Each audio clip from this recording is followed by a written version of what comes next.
Beri nama pedang ini Naga Puspa. Selamatkan dia.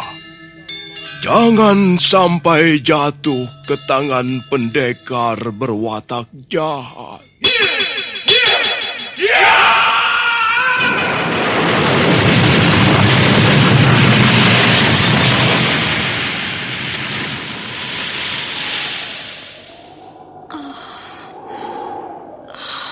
Kakang Kamandanu, kau masih juga tidak percaya bahwa aku mencintaimu. Meisin, maafkan aku, Meisin. Meisin. Meisin!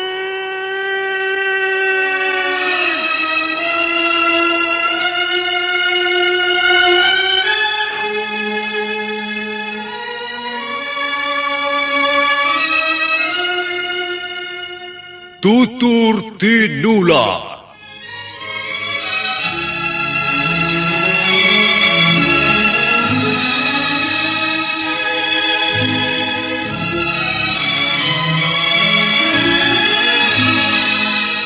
Sebuah sandiwara radio serial, produksi Sanggar Cerita dan Teater Sanggar Prativi.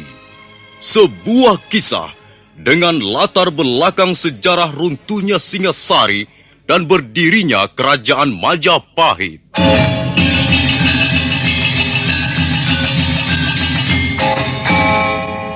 Sandiwara ini didukung oleh pemain-pemain radio yang sudah ternama. Ferry Fadli, Ivone Rose, dan Eli Ermawati.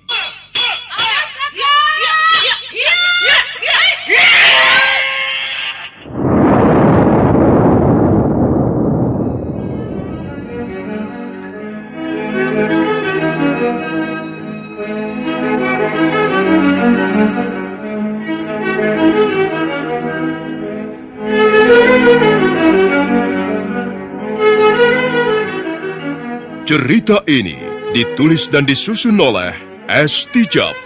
Teknik dan montase dikerjakan oleh M. Pranoto dan Edwin Sutandi. Dengan sutradara C. Ispriyonoka. Kali ini mengetengahkan episode keempat dengan judul Kemelut Cinta di Atas Noda.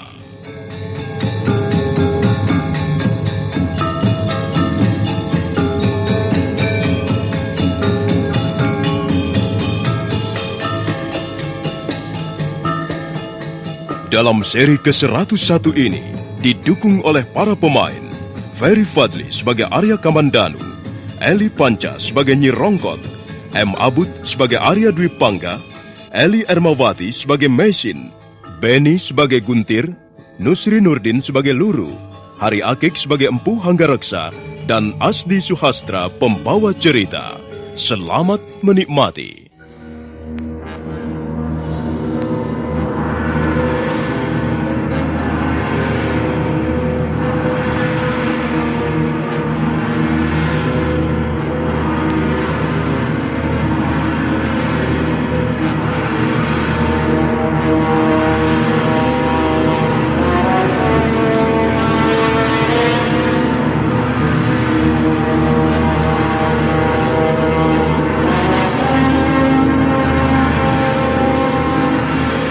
Arya Kamandanu melarikan kudanya meninggalkan gubuk liar. Kuda yang ditumpanginya terus melompat-lompat bagaikan terbang di atas jalan bukit-bukit batu. Mendadak telinganya menangkap derap kuda. Derap kuda itu tiba-tiba saja muncul dari jalan setapak di bawahnya. Hai, Sakawuni! Tunggu! Tunggu, Sakawuni!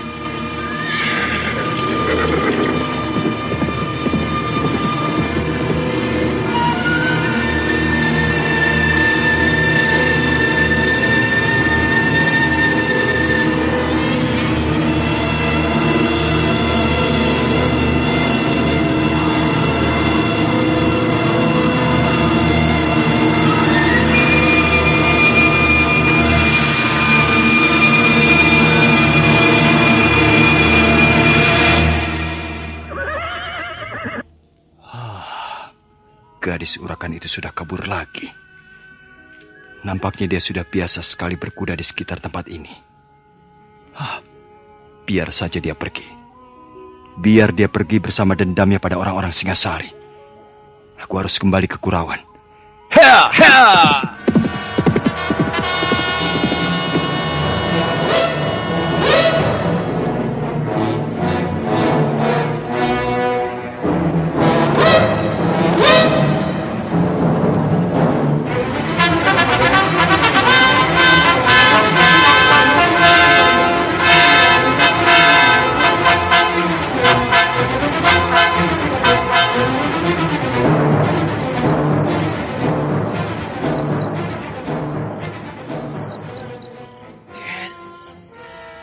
Angger sudah pulang.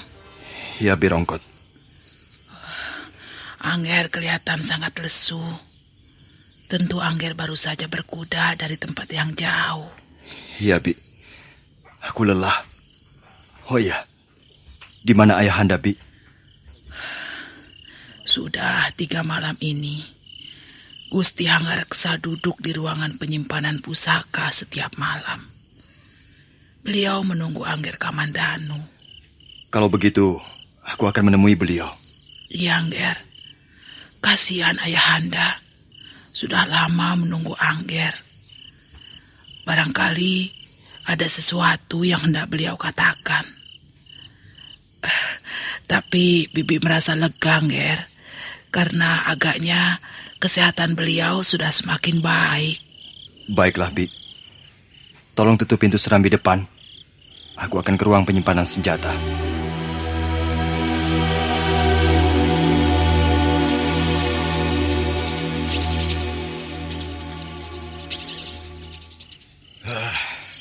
Duduklah, Le, Kamandanu. Ya, ayahanda. Kemana saja kau selama 3 hari ini, Le? Saya terus berusaha menemukan Mesin, ayah. Saya mencarinya sampai ke Jasun Wungkal, Pakawuli, Kota Lama Singasari. Bahkan tadi pagi saya singgah sebentar di Candi Palah Panataran. Saya bertemu dengan Gusti Ranggalawe, ayah. Hah? Gusti Ranggalawe? Iya. Gusti Ranggalawe mengemban tugas dari Gusti Sanggramawijaya. Beliau bermaksud ke kota Kediri untuk menyampaikan surat pada Prabu Jayakatwang. Iya. Konon kabarnya, selama ini Gusti Sanggramawijaya hidup dalam pengasingan. Iya. Aku juga mendengar berita itu. Ya, agaknya memang harus seperti itu kejadiannya. Sekalipun orang besar, berpangkat, mempunyai kekuasaan bagaikan Batara Brahma, jika sudah bertekuk lutut di hadapan musuhnya, maka nasibnya tak akan jauh berbeda dengan kita-kita ini, orang kecil. Ya, aku ini sudah cukup tua. Aku tidak tertarik lagi ngomong-ngomong tentang maju mundurnya sebuah negara. Dan aku pikir, semua itu pasti sudah ada yang mengurusnya. Buat apa kita ikut campur? Hah?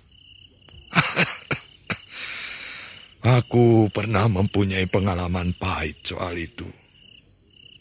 Sejak Prabu Kertanegara jatuh, aku pun seperti ikut jatuh ke selokan paling kotor. Pamorku sebagai seorang empu pembuat senjata pusaka seketika menjadi pudar. Bahkan ada sementara kawan akrab yang diam-diam berusaha menjauhiku. Sepertinya aku ini punya penyakit menular yang berbahaya.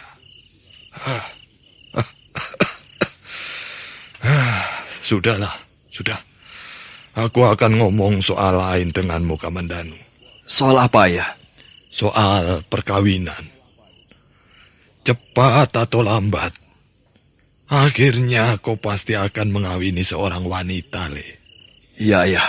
Nah, ada hal-hal penting yang harus kau perhatikan, anakku. Soal perkawinan memang soal jodoh, soal nasib.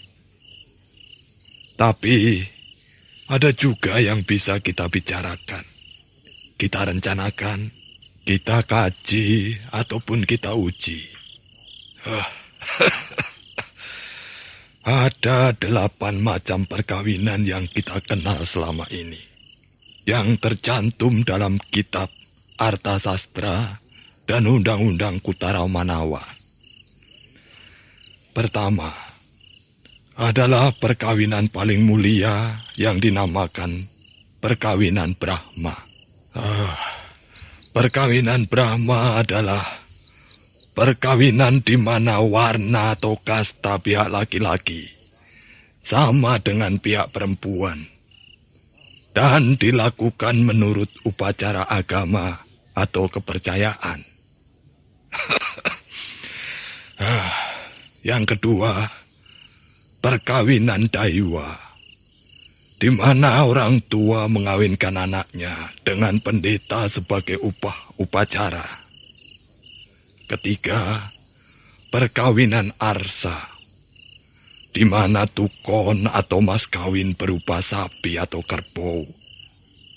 Dan keempat, perkawinan Gandarwa, di mana pihak laki-laki tidak memberikan tukon dan telah melakukan perbuatan tidak senonoh dengan gadisnya secara sukarela. Kelima, Prajapatya, perkawinan di mana orang tua gadis tidak mengendaki tukon. Keenam, Asura, perkawinan di mana dilangsungkan setelah pihak orang tua gadis menerima hadiah yang berlimpah ruah dari pihak mempelai laki-laki. Ketujuh, perkawinan raksasa, di mana pihak laki-laki melarikan gadis. Dan yang terakhir, kedelapan, adalah perkawinan Paisaja, di mana pihak gadis dilarikan waktu sedang tidur, mabok, atau pingsan. Itulah, 8 macam perkawinan yang kita kenal selama ini, dan berlaku secara turun-temurun, dan diakui oleh masyarakat di negeri kita ini. Bagaimana pendapatmu? Saya pernah mendengar soal itu, Ayah. Walaupun hanya samar-samar dan tidak sejelas sekarang setelah Ayah menjabarkannya satu persatu. Menurut pendapat saya, semua itu hanyalah suatu kebiasaan dalam suatu tatanan masyarakat dan tidak mutlak harus kita ikuti. Kamandanu, masyarakat itu ada. Kita ini hidup di tengah-tengah masyarakat. Jadi sebaiknya kita juga mengindahkan apa-apa yang lazim berlaku dalam masyarakat. Perkawinan kakakmu misalnya. Semua orang mengatakan perkawinan Arya Dwipangga, putra Empu Anggareksa, adalah perkawinan Gandarwa. Kau tahu bukan? Apa sebabnya mereka beranggapan begitu? Karena Narirati, istri kakakmu itu, sudah hamil lebih dulu, Sudahlah, Ayahanda. Hal itu sudah terjadi. Bahkan sekarang Kakang Dwipangga sudah mempunyai seorang anak. Apa gunanya dikenang kembali? Bagi saya yang terpenting adalah, jika dua orang ingin menjadi suami istri, harus berangkat dari ungkapan-ungkapan rasa cinta. Jadi, menurut pendapatmu, cinta mengalahkan segala-galanya? Benar, Ayahanda. Bagi saya cinta mengalahkan segala-galanya. Soal adat istiadat, upacara perkawinan, hukum-hukum perkawinan, kaidah-kaidah perkawinan adalah ciptaan manusia. Sedangkan cinta adalah ciptaan yang maha kuasa. Tidak seorang pun diperbolehkan merusak cinta, karena pasti akan mendapat ganjaran dari yang maha kuasa. Apakah sudah terbukti bahwa cinta adalah ciptaan yang maha kuasa? Cinta sulit kita temukan, Ayah. Tak ada tempat yang menjual belikan barang yang bernama cinta. Dan cinta tak mungkin dibeli dengan ringgit, berapapun jumlahnya. Cinta bagaikan makhluk gaib yang datang dan pergi sesuka hatinya. Kehadirannya tidak tampak, tapi bisa kita rasakan. Bagi saya, cinta adalah sumber kebahagiaan yang tiada habisnya di muka bumi ini. Ya. Baiklah. Untuk saat ini, aku belum bisa menerima pendapat seperti itu. Barangkali aku ini orang tua yang kolot. Tidak berpikiran bebas dan maju. Tapi sebenarnya aku bermaksud baik, Le. Aku ingin kalau sampai kau nanti duduk di atas pelaminan bersama seorang wanita, hendaknya tidak ada pihak-pihak yang terluka ataupun tersinggung. Baik dari pihak kalian sendiri sebagai suami istri, pihak keluarga, ataupun masyarakat luas.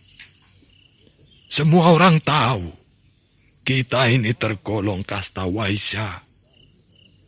Hanya satria dan para brahmana saja yang boleh memandang dengan sebelah mata pada keluarga Anggareksa. Saya tahu kemana arah pembicaraan ayah. Bukankah pada akhirnya kita akan sampai pada persoalan Meisin yang orang asing itu? Ya.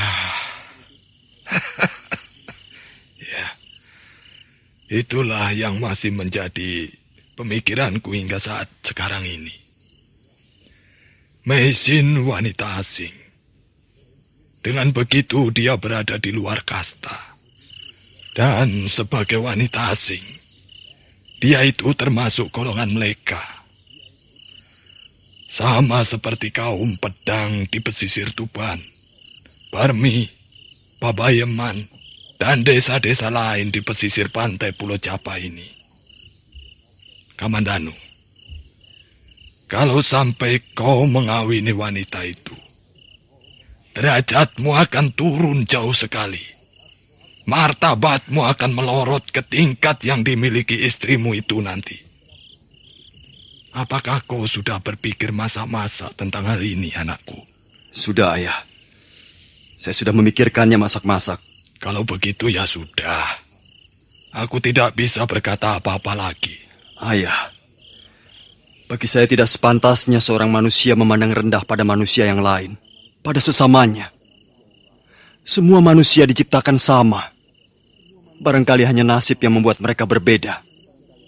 Tapi nasib bukanlah perbuatan dan milik kita. Jadi apa gunanya meributkan perbedaan-perbedaan yang bersifat semu dan sementara itu? Lebih baik kita bersikap lebih terbuka. Dan bukan malah mempersempit arti kehadiran kita di muka bumi ini dengan kasta, ayah.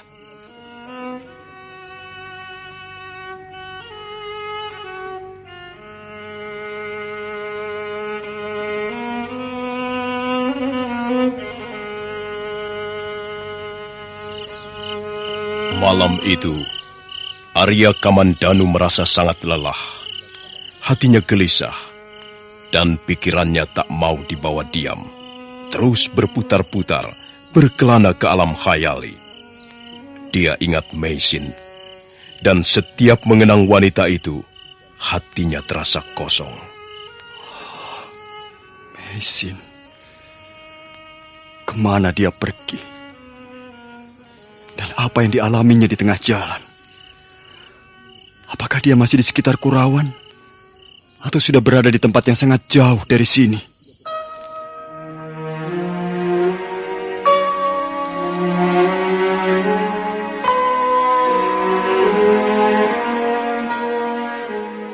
Apakah hutan ini masih daerah Manguntur, Tuan? Iya, hutan ini letaknya di Manguntur Selatan. Hutan ini tidak terlalu besar dan tidak berbahaya karena tidak ada binatang buasnya. Paling-paling hanya ada babi hutan yang sibuk mencari makan. Itu pun jarang bisa ditemui karena mereka pun sebenarnya takut pada manusia. Apakah Tuan Dwi Pangga suka membuat syair tentang hutan? Pernah juga saya menggunakan hutan sebagai ungkapan rasa dalam bait-bait syair pendek. Kau mau dengar? Harum semerbak bau hutan perawan, di bawah pohon rindang tumbuh aneka cendawan. Seorang pemburu terbaring di atas rumputan, matanya mengenang kekasih dalam bayangan bulan. Alangkah wanginya bau hutan perawan, wangi bagaikan nafas seorang bayi, teduh bagaikan mata ibuku, ceria bagaikan gelak tawa remaja, dan lembut laksana jemari kekasihku. Sudahlah, wahai pemburu, bangun dan hirup napasmu dalam-dalam. Singkap dan campakkan selimut kepedihan. Hutan ini sangat ramah dan mempesona. Jangan biarkan kasihnya terlantar dan sengsara. Oh, indah sekali. Saya benar-benar mengagumi syair-syair Tuan Twi Pangga. Aku hanya menulis apa yang kulihat, kudengar dan kurasakan. Aku mengenal banyak penulis kitab-kitab sastra. Dari Empu Darmaja, Empu Seda, Empu Panulu, Empu Monaguno, sampai Empu Tanakung. Aku membaca banyak kitab hasil tulisan mereka itu, seperti Baratayuda, Gatot Kaca Seraya, Sumana Santaka, Writ Sancaya, dan Lubdaka. Tapi yang paling mengesankan bagiku adalah kitab Semaradahana, tulisan Empu Darmaja. Kitab ini berisi kidungan-kidungan tentang cinta di antara dua insan berlainan jenis. Apakah kitab itu ada kisahnya? Ada. Tentu indah sekali bunyinya. Cepat bacakan Tuan Twi Pangga. Baik, dengarkan. Sinar mata Dewa Siwa mengirim mereka ke Mayapada. Dewa Kama memeluk istrinya turun ke bumi. Dewi Ratih menitikkan air mata duka. Angin topan dan badai datang menghempaskan mereka. Dewa Kama terlempar jauh dari kekasihnya. Rohnya menitis di tubuh Sri Kameswara. Dan Dewi Ratih bergabung dengan Sri Kirana. Maka di bumi mereka bersatu kembali, dan Kediri bersatu dengan Jenggala. Itulah bait-bait syair yang masih dapat kuingat dalam Kidung Semaradahana. Bagaimana pendapatmu? Indah, indah sekali bunyinya. Seperti yang sudah saya duga. Sungguh bahagia sekali roh Dewa Kama dan Dewi Ratih. Akhirnya mereka bisa bersatu kembali. Sekalipun semula dipisahkan dengan kejam oleh pancaran mata Dewa Siwa. Hei, mengapa kau menjadi murung? Entahlah. Hati saya menjadi sedih. Jiwa saya menjadi hampa setiap kali mendengar Tuan Twi Pangga membacakan syair-syair tentang cinta. Itu tandanya bahwa sebenarnya kau dahaga akan cinta, Mesin. Sudahlah, tidak ada yang perlu disedihkan. Bukankah di hari yang cerah ini seharusnya kita tersenyum? Mari kita tersenyum. Mari kita tertawa. Air mata kesedihan bukan milikku. Tangis penderitaanku campakkan di atas debu. Langit berkaca di permukaan telaga, dan mega hitam dihembus angin tersipu-sipu. Wahai, angkat wajahmu dan pandanglah bunga-bunga itu. Lupakan lagu duka yang tertinggal jauh. Nyanyikan lagu-lagu baru di dalam kubu cintamu. Dan buang, campakkan kenangan lama yang kian rapuh.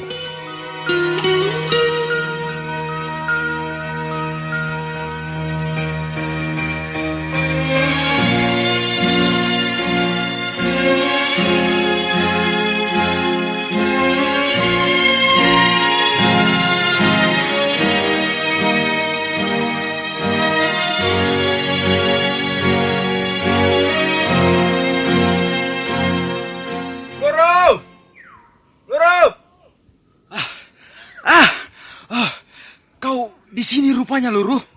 Lihat Guntir. Pohon yang sudah kering ini bisa untuk kayu bakar sebulan lamanya. Dengar, Luruh. Aku melihat sesuatu. Wah, pokoknya serem sekali. Serem? Apa kau baru saja melihat hantu? bukan. Lebih serem dari hantu. Aku melihat... kau kenal Arya Dwi Pangga bukan? Arya Dwi Pangga petani kaya itu? Iya. Oh, tentu saja aku kenal. Ada apa dengan orang kaya itu? Waduh, kasihan sekali nasibnya. Arya Dwi Pangga itu kan doyan main wanita. Iya, lalu kenapa? Nah, sekarang baru dia kena batunya, Luru. Dia kulihat sedang berjumpa dengan peri. Dengan hantu wanita yang cantik sekali. Ah, masa? Kalau tidak percaya, ayo ikut aku.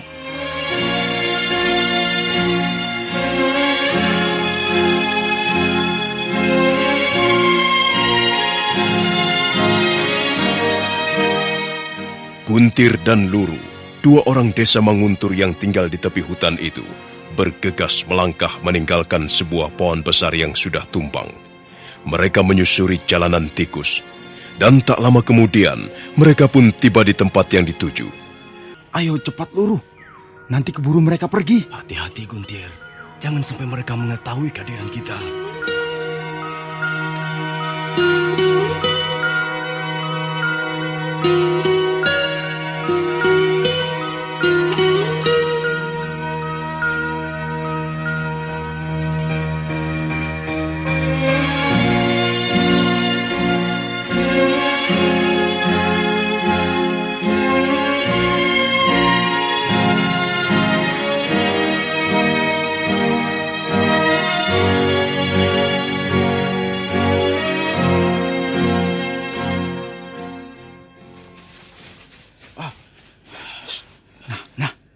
Lihat, Luru. Bukankah yang laki-laki itu Arya Dwi Pangga? Iya, benar Guntir. Dan yang perempuan itu bukankah peri? Barangkali dia penunggu hutan kecil ini. Ah, bukan. Dia bukan peri. Oh, Lihat saja kakinya menyentuh tanah. tapi kok cantik sekali seperti peri. Kulitnya putih sekali seperti susu baru diperah dan bibirnya merah, rambutnya hitam panjang sampai ke bokongnya. Ah, kau ini tolol sekali Guntir. Wow. Makanya kau jadi perjaka tua. Jelas ini bukan peri. Kau pikir setiap wanita cantik itu peri? Oh, jadi dia bukan peri ya? Wah. Kalau begitu Arya Dwi Pangga yang beruntung. Diam. Jangan berisik. Nanti mereka tahu kita intip. Kita awasi saja apa yang mereka lakukan dari sini.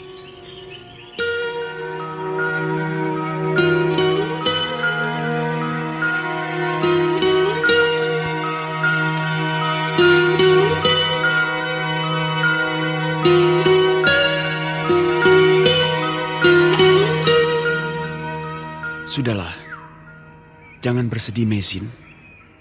Lupakan saja apa yang sudah terjadi di masa lalu.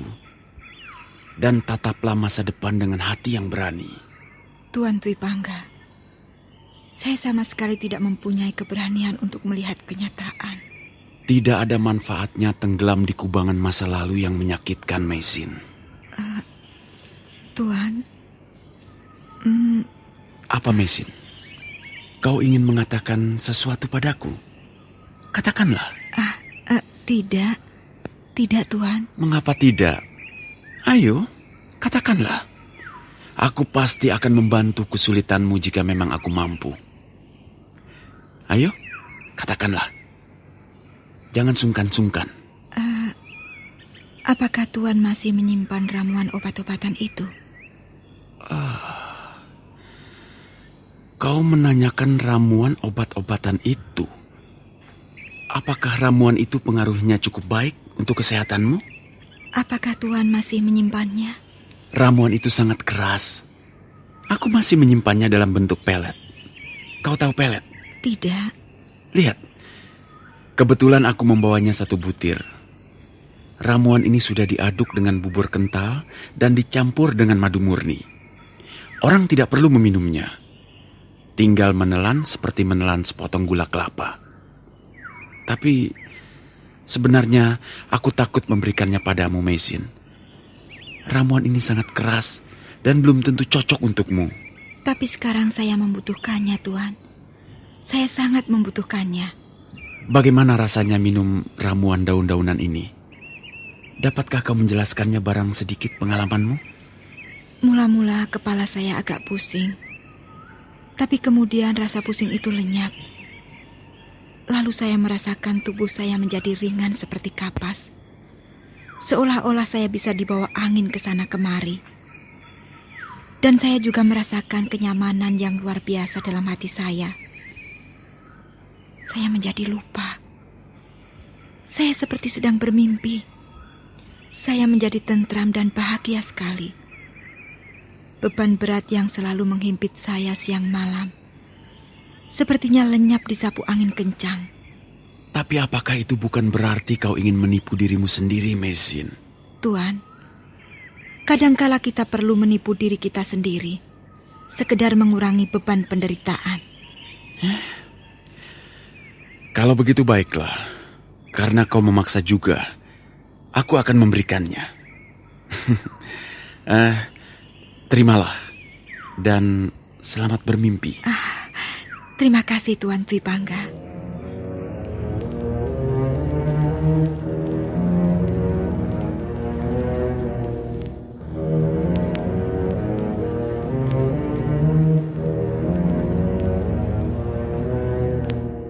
Mesin mengambil pelet dari tangan Arya Dwi Pangga, kemudian menelannya dalam sekejap.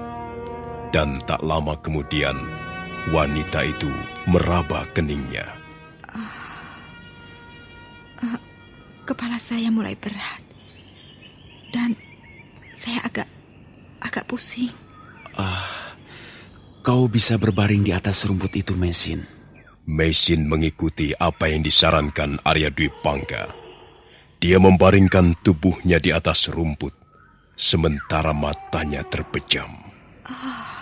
Tubuh saya menjadi ringan. Tubuh saya seperti naik perlahan-lahan meninggalkan bumi ini.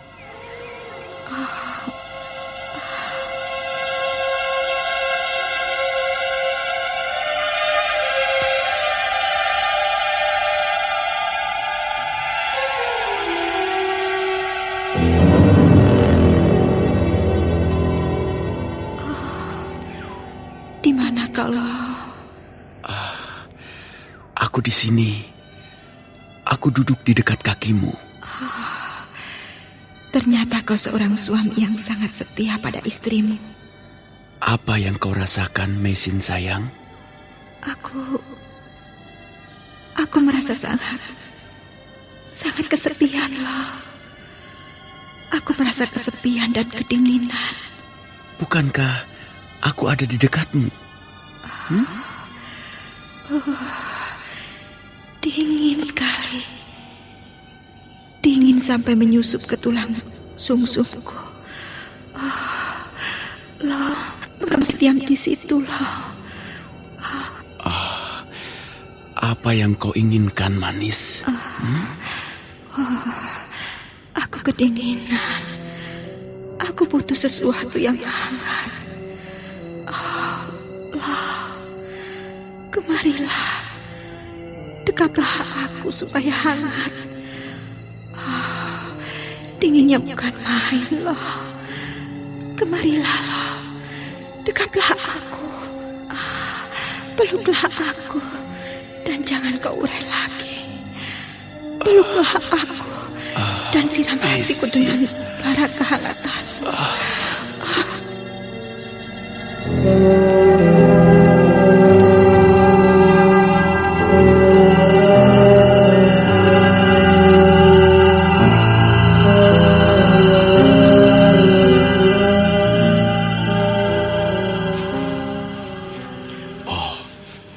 Sungguh perbuatan yang tidak senonoh. Iya, Luruh. Luruh, kau kenal siapa wanita itu? Sepertinya dia bukan orang desa sini. Sepertinya orang asing, Guntir. Iya. Lihat saja cara dia menyanggul rambutnya. Arya Dwi Pangga itu benar-benar laki-laki buaya. Laki-laki bejat. Dia kan punya istri dan anak. Masih juga bermain-main dengan wanita lain. Apa yang harus kita lakukan, Guntir? Perbuatan mereka itu pasti akan membawa sial desa kita. Perbuatan terkutuk pasti akan mendapat murka para dewa. Dan kita semua yang akan kena getahnya. Kalau begitu, sebaiknya kita laporkan saja hal ini pada kepala desa Menguntur. Luru, apakah Ki Suraprabawa akan menanggapinya? Itu urusan dia. Yang penting kita sudah lapor.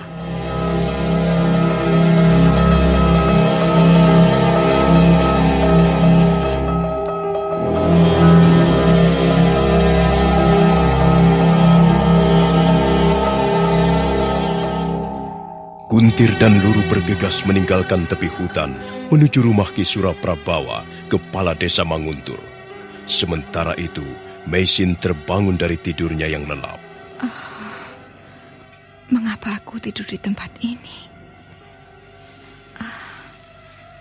Apa yang terjadi?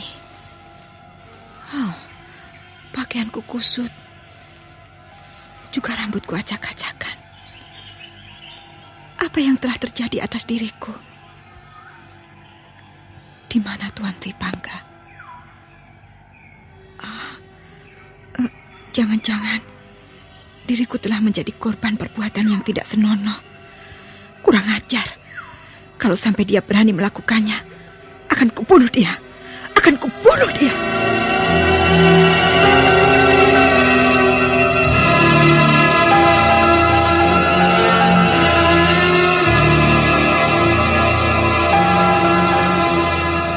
Dengan perasaan kesal, Meisin melangkah bergegas meninggalkan rumput bekasnya berbaring. Dia terus berlari menyusuri tepi hutan, dan dia menemukan Arya Dwi Pangga tengah duduk di tepi sungai Kapulungan di bagian hilirnya. Tuan, jawablah dengan jujur. Apa yang telah Tuan lakukan atas diri saya? Meisin, kau sudah terbangun. Kulihat kau tidur nyenyak sekali. Apa yang telah Tuan lakukan atas diri saya? Apa maksudmu? Tuan jangan pura-pura. Tuan sengaja memberikan ramuan daun-daunan itu pada saya dengan maksud-maksud tertentu. Bukankah begitu? Ayo, jawab. Jangan salah sangka, Meisin. Aku sama sekali tidak mempunyai niat buruk padamu. Tuan telah menipu saya. Meisin, kau jangan menuduhku yang bukan-bukan. Aku telah menipu bagaimana? Tuan ternyata bukan orang baik-baik. Tuan busuk! Hiya! Meisin, tunggu!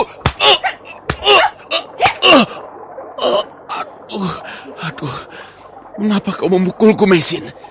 Apa salahku? Ayo, berdiri!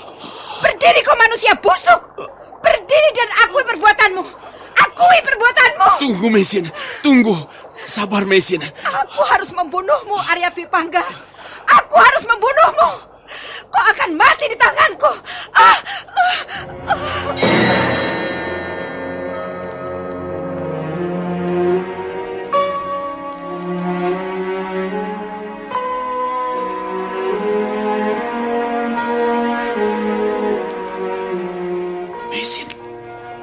Meisin. Rupanya dia tidak sadarkan diri. Meisin, maafkan aku, Meisin. Maafkan aku. Semua ini memang kesalahanku.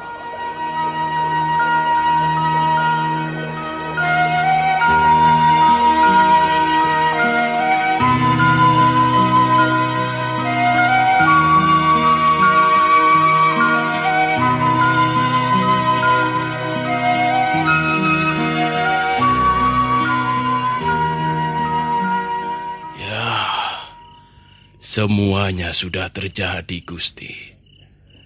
Dan lagi, bukankah hal itu Gusti Dwi Pangga sendiri yang menginginkannya?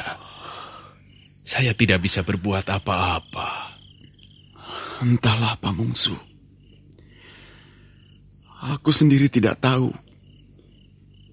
Banyak wanita cantik yang bisa kujadikan obat kesepian. Tapi wanita ini lain. Hatiku selalu berdebar-debar setiap pandangan mata kami bertemu. Tapi akibatnya bisa sangat buruk, Gusti. Kecuali Gusti Dwi Pangga masih bujangan. Ingat Pamungsu, kau harus ikut memegang teguh rahasia ini. Jangan sampai Narirati tahu. Bagaimana, Nyi? Dia sudah sadar kembali, Gusti. Tapi sepertinya dia sangat letih. Saya tidak sadar. Apakah dia mengatakan sesuatu padamu? Tidak sepatah kata pun keluar dari mulutnya, Gusti. Pandangan matanya menerawang jauh. Ketika saya bertanya apa yang terjadi, malah air matanya mengalir deras sekali. Gusti, saya tidak sampai hati melihatnya. Baiklah, aku akan menemuinya.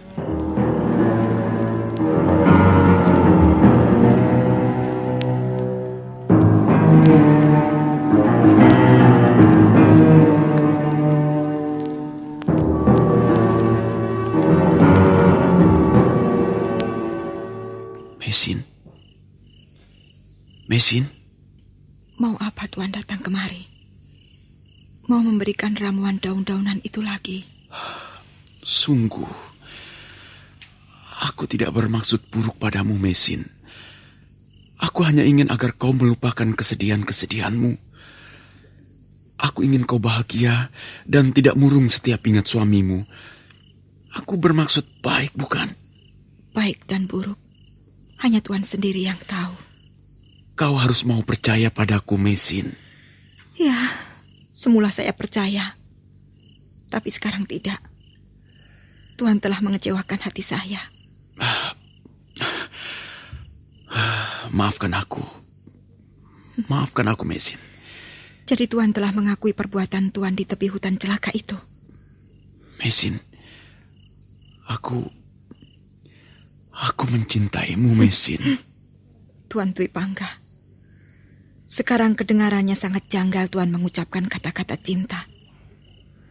Barangkali Tuan hanya bisa menulis bait-bait syair tanpa mengerti makna yang sesungguhnya.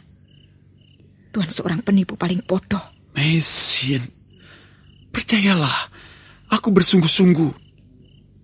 Ya, semula aku sendiri tidak bermaksud begitu jauh menginginkanmu.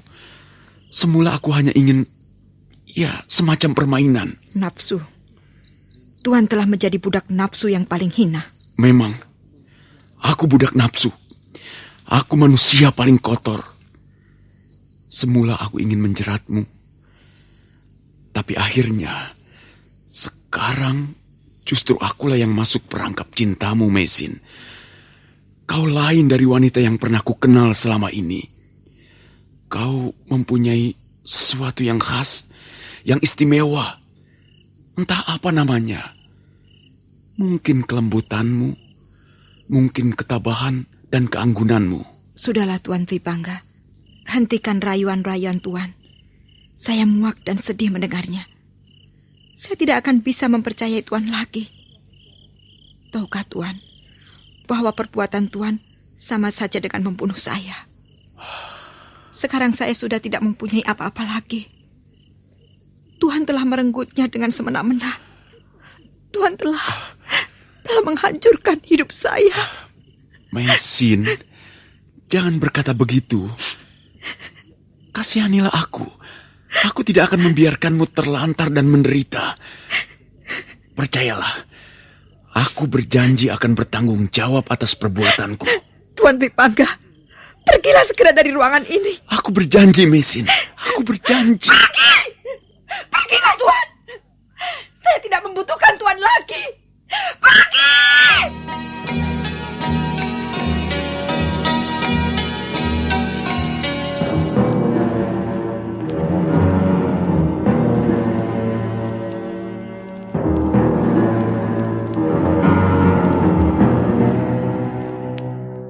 Mengapa baru sekarang kalian melaporkannya? Ya, sebenarnya kami bermaksud melaporkannya 2 hari yang lalu, Ki Lurah. Tapi kami ragu-ragu. Mengapa ragu-ragu, goblok? Ini persoalan gawat, tahu? Kalau memang benar kalian melihat peristiwa memalukan itu, dan terbukti bahwa ada 2 orang berjinah di desa kita ini, hukumnya berat tahu. Apalagi kalau sampai orang-orang desa tahu, mereka bisa dirajam dengan batu. Dilempari batu sampai dua-duanya mati. Wah, kalian telah sembrono sekali. Kalian teledor. Maafkan kami, Ki Lurah.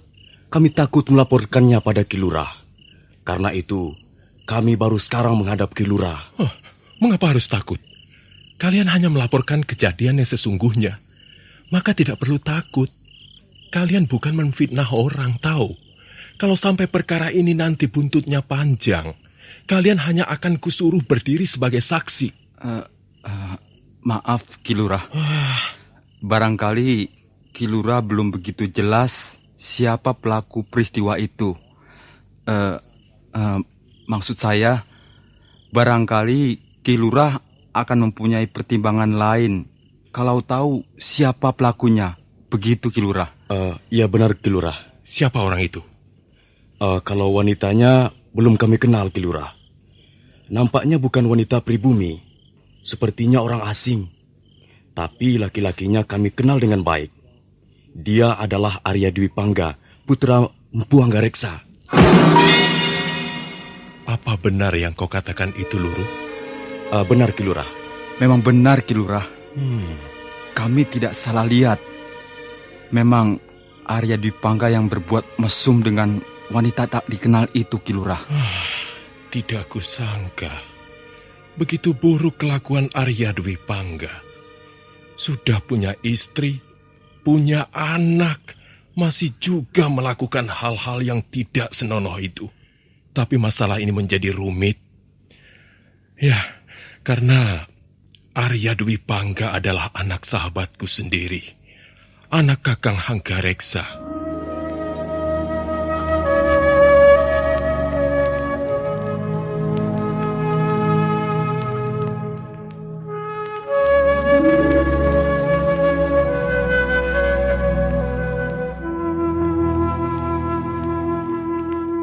Lurah Desa Manguntur itu, Ki Suraprabawa, nampak mengerutkan keningnya. Dia seperti gelisah menghadapi masalah ini. Tapi sebagai kepala desa, dia dituntut berbuat bijaksana. Nah, saudara pendengar, apakah yang akan terjadi selanjutnya? Tindakan apakah yang akan diambil Ki Lurah Suraprabawa? Silakan menunggu seri berikutnya. Sampai jumpa.